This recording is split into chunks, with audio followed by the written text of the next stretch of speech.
Good afternoon student. Shri Ram Narayan Pandey inter college Usar में आपका स्वागत है। मैं पवन पांडे आज कक्षा 12 के मैट्रिक्स यानी आव्यूह लेक्चर फर्स्ट में आपको भूमिका यहाँ पे यानी आव्यूह की क्या भूमिका है वो आपको समझाऊंगा। ध्यानपूर्वक आप समझिएगा कि इस मैट्रिक्स का हमारे जीवन में क्या उपयोगी है, कहाँ कहाँ कैसे हम इसका उपयोग करते हैं, ये आपको देखना है।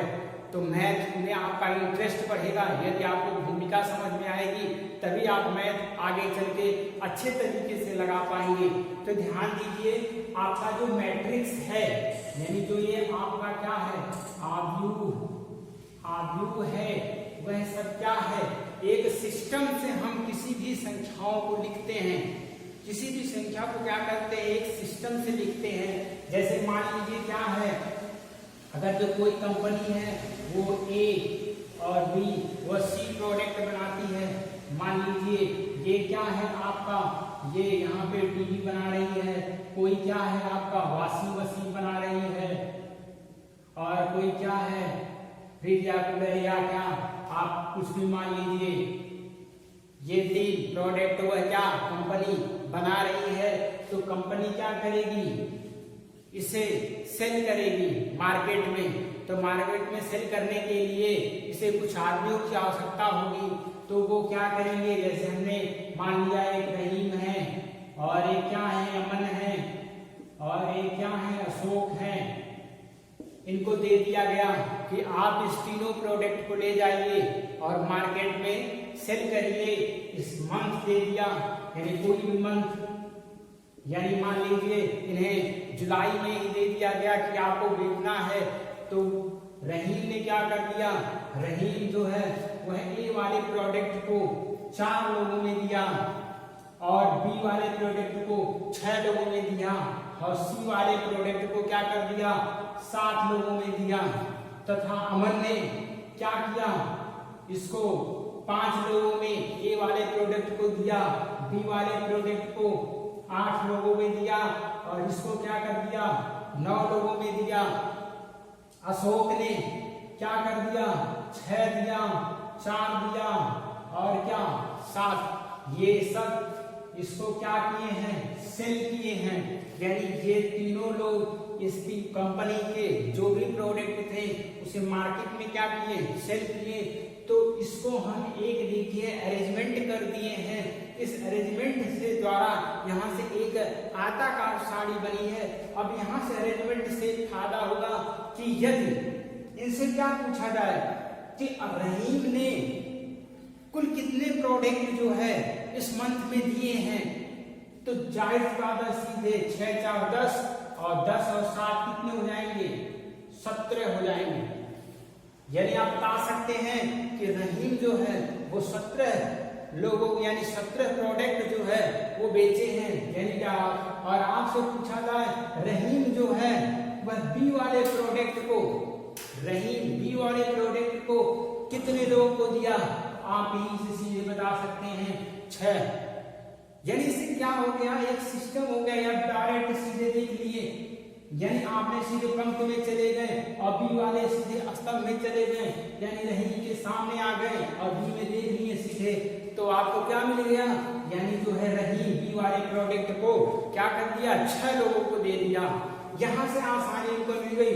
अशोक से पूछ लिया गया कि सी वाले प्रोडक्ट को कितने लोगों को दिया, तो आप सीधे क्या है आपको बता दीजिएगा कि ये क्या है 7 लोगों को दिया। यानी सीधे अशोक में आप पंक्ति में चले गए और फिर इसके स्तंभ में देख लिए, तो आपको यहाँ पे मिल गया कि ये 7 लोगों को प्रोडक्ट दे दिया गया। तो इस तरह से आव्यूह जो है वो आया, आपके भूमिका आई कि किसी भी गणना को हम यहाँ पे क्या कर दिए, एक सिस्टम से रख दिए हैं। यही चीजें क्या है आपका आव्यूह है। इसी को आप क्या है दैनिक जीवन में प्रयोग करते हैं।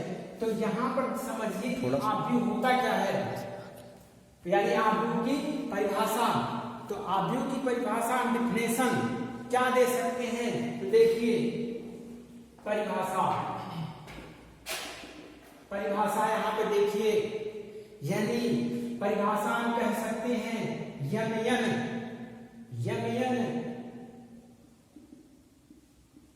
संख्याओं, यमयन संख्याओं से बनी हुई एक ऐसी आयताकार सारणी जिस जहां पे यम क्या है, पंक्ति है, और यन क्या हो, स्तंभ हो। यम पंक्ति तथा यन स्तंभ से जो भी आपकी जो है आयताकार सारणी बनती है, बट वो क्या है, एक जो आपका संख्या है वह वास्तविक भी होना चाहिए, और क्या होना चाहिए, यानी काल्पनिक भी हो सकती है या वास्तविक भी हो सकती है।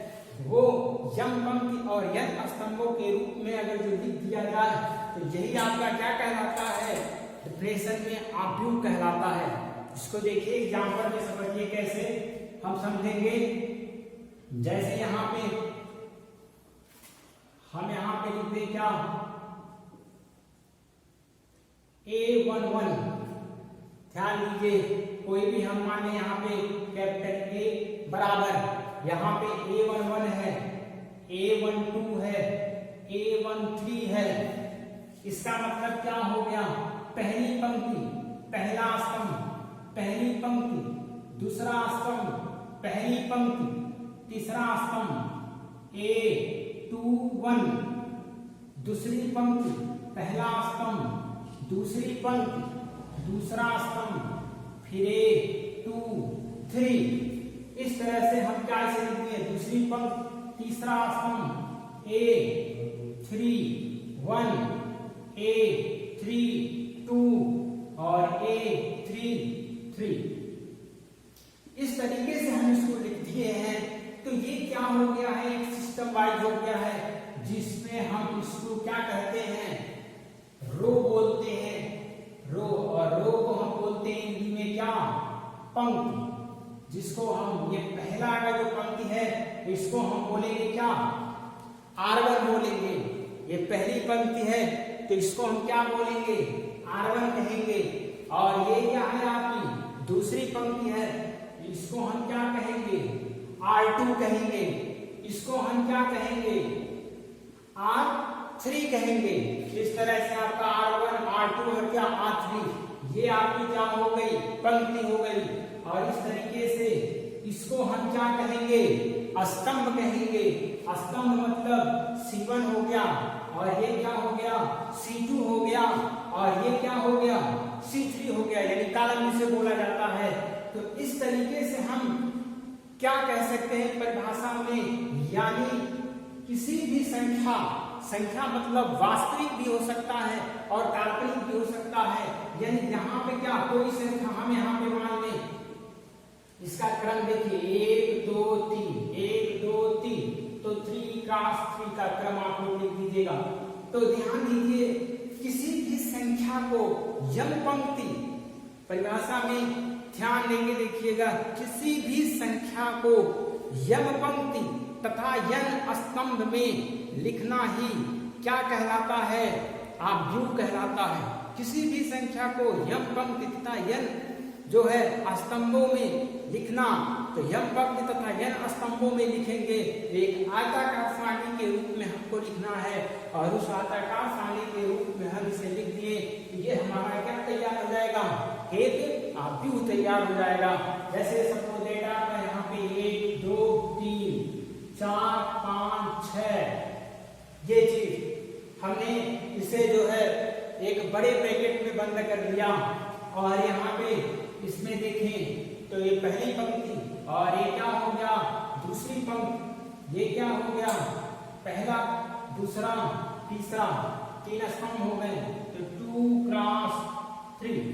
तो इस तरह से हम यम की जगह 2 और इसकी जगह पे क्या हो जाएगा, 3 हो जाएगा। तो इस तरह से हम क्या इसमें लिख सकते हैं, क्रम लिख सकते हैं, और इसी क्रम में लिखना ही आपका क्या कहलाता है, आव्यूह कहलाता है। तो अब देखिए यहाँ पे नेक्स्ट में कुछ इंपॉर्टेंट पॉइंट है आपके आव्यूह में, कैसा क्या है। तो नोटेड पॉइंट में आप लोग ध्यान दीजिए। जैसे आप आव्यूह लिखे हैं, आव्यूह 1 2 3 4, आप यहाँ पे बढ़ा दीजिए 3 और इसको कर दीजिए 4 और इसको यहाँ पे कर दीजिए 5 6, हमने ये लिख दिया। एग्जाम्पल में ले लिया इसको। अब इस आव्यूह में हम देख रहे हैं पंक्ति की संख्या कितनी है, पंक्ति 1 2, यानी 2 पंक्ति आपको दिख रहे हैं। कॉलम कितने दिख रहे हैं, 3 कॉलम दिख रहे हैं, 3 कॉलम आपको दिख रहे हैं। तो आप यहाँ पे क्या करिएगा, नोटेड पॉइंट 1 में पहले कि हम नोट में पहले क्या करते हैं, पंक्ति को लिखते हैं, उसके बाद फिर क्या करते हैं, स्तंभ को लिखते हैं। सबसे पहले नोटेड पॉइंट में ध्यान देना आपको, आव्यूह लिखते समय यहाँ पे जो कोटि होता है, यानी आव्यूह का कोटि, आव्यूह का कोटि, तो आव्यूह के कोटि लिखते समय हम क्या, यम गुणे यन जो क्रम की कोटि होती है उसमें यम क्या होता है, पंक्ति होता है, और यन क्या होता है, स्तंभ होता है। यानी हम पहले किसको लिखेंगे, पंक्ति को लिखेंगे, उसके बाद फिर क्या लिखेंगे, स्तंभ को लिखेंगे। ये आपको ध्यान देना है। यानी पहला नोटेड पॉइंट में आपका था। उसके बाद फिर क्या है कि कोई जरूरी नहीं है कि यम बराबर किसके हो, यन के हो। यानी क्या कह रहा है कि कोई जरूरी नहीं है कि पंक्तियों की जो संख्या हो वह क्या हो, स्तंभों की संख्या के बराबर हो। बराबर भी हो सकता है, नहीं भी बराबर भी हो सकता है। जैसे आप यहाँ पे इसका कोटि आपको लिखना है तो 2 लिख दिए, और फिर क्या लिख दिए हैं, इसमें कितने स्तंभ हैं, स्तंभ हैं आपके 3। तो यहाँ पे देखिए 2 क्रॉस 3। तो इस तरह से आप इसमें क्या कर सकते हैं कि आप जो है इसका पंक्ति पहले लिखे हैं और स्तंभ पहले लिखे हैं। अगर जो हम 3 क्रॉस 2 कर दें तो ये आपका क्या माना जाएगा, गलत माना जाएगा। तो इस तरीके से हम ये लिख सकते हैं। उसके बाद ध्यान दीजिए क्या किया जाएगा, आपको यदि जैसे आप ये आपका मान लिया है और आपसे पूछ ले, यहाँ पे आपसे पूछे कि बताइए इस आव्यूह में जो है वो कुल कितने एलिमेंट हैं, अवयवों की संख्या आपसे पूछे तो आप इसे कैसे निकालिएगा। यानी अवयव आपसे पूछा जाए कुल कितने अवयव हैं, तो आप ध्यान दीजिएगा यहाँ पे अवयवों की संख्या होती है।